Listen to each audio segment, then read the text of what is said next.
Manchester United versus Chelsea, 0-0.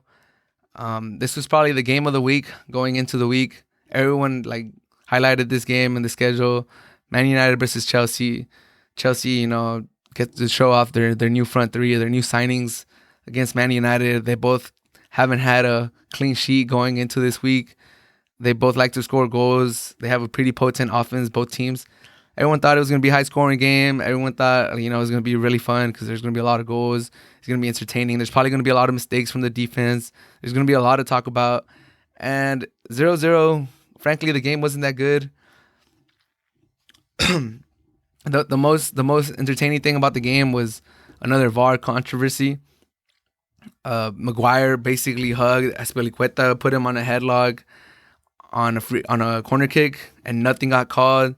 Azpilicueta got up screaming, and even the commentators, when they saw the replay, they were like, okay, they're probably going to take a look at this once the ball goes out or once the play stops. And then right after that play, Rashford takes the ball on the Chelsea's half now, and he's pushing towards their box, and he falls. He gives a pass, and he falls. And then right after that, VAR starts reviewing a play, and everyone that's watching, everyone that I saw on Twitter thought, all right, they're probably checking the previous foul that Maguire had on Azpilicueta. That's probably what they're checking. But they were actually just checking the Rashford tumble that he had on the Chelsea box. They were checking that instead of checking the clear and obvious penalty that Maguire had on Azpilicueta. And that got me mad because if you guys don't know, I've said to get rid of VAR. I think fixing VAR is gonna be difficult just because it's people that are controlling it. It's a machine, but people are making the decision, and I just don't believe they have the capability to make that decision, or it's not gonna be quick enough. I don't know.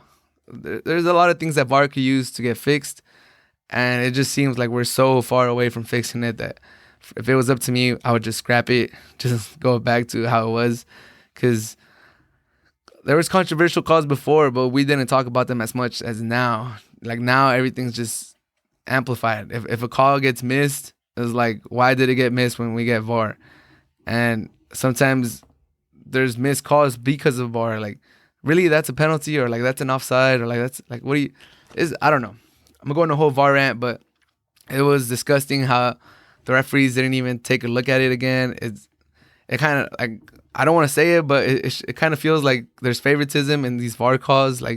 I don't know who's controlling this refs or if there's anything going on behind closed doors, but it just feels like some teams just always get VAR decisions for them, and then some teams just always catch the end of the stick when it comes to VAR. And Manchester United seems to be one of those teams that usually get the good side of VAR, because it was like a slap in the face that the Azpilicueta foul, Maguire fouling Azpilicueta, didn't get a review. But when Rashford got just a little grace, or not even it was nothing. It was nothing. It was really nothing. And they took the time to go review that foul when it happened literally 35 seconds after the one that was a foul, and it was clear and obvious. For the regular viewer, it was just a slap on the face. I know Twitter was blowing up. Everyone was talking about it. What? Are you serious? How is this even possible that you have the nerve to check this one, but not the one that is a foul 30 seconds earlier? I'm not going to keep talking about VAR. It was a disgusting call by the ref, disgusting by the people upstairs that control VAR. But let's move on. Just hopefully for our sake, for the sake of soccer, VAR gets better. The people controlling VAR, the people that make decisions to review plays, hopefully they tidy up their calls and they get better. But for Chelsea, Mendy, their new keeper, he looks like he's really good. If they had Azpilicueta, Chelsea probably would have lost 2-0 to Manchester United. Azpilicueta wouldn't have made those saves that Mendy did. He had a one-on-one against Rashford that he stopped with his foot in the first half. Great use of the feet by Mendy. And then in stoppage time, Rashford had the ball right inside the box, and he cut in to his right foot. And he tried to curl it to the right post, and it looked good, man. As I was watching the game, I was kind of leaning back in my bed. I was like, whoa, he's gonna put that on the top right, or it looked like he's gonna curl it. and it's gonna be like a walk-off game-winning goal by Rashford. And Mendy shuffled his feet, put a hand on it, pushed it to the side, and it was just a great save by Mendy. And everyone kind of knew, like, okay, he's better. He's better than Azpilicueta. He's better than Kepa. If Kepa was there, they would have lost this game. So good signing for Chelsea. For both teams, if you want to take a positive from this, is that both defenses played rather good. Maguire was actually playing really good before the whole controversy thing. Like, he needs to get those moments out of his game, but he was like pretty solid at the back. There was a lot of crosses that kept going into the half, and it always found Maguire's head, just knocking them out of danger for Manchester United. So he was playing good. He was everywhere basically. Every time that Chelsea had a ball, you kind of heard like the Maguire's name through the commentary. Oh, Maguire clears it, or whatever. So pretty solid game for Maguire. Thiago Silva probably had the best game as a Chelsea player. Cavani made his debut for Manchester United.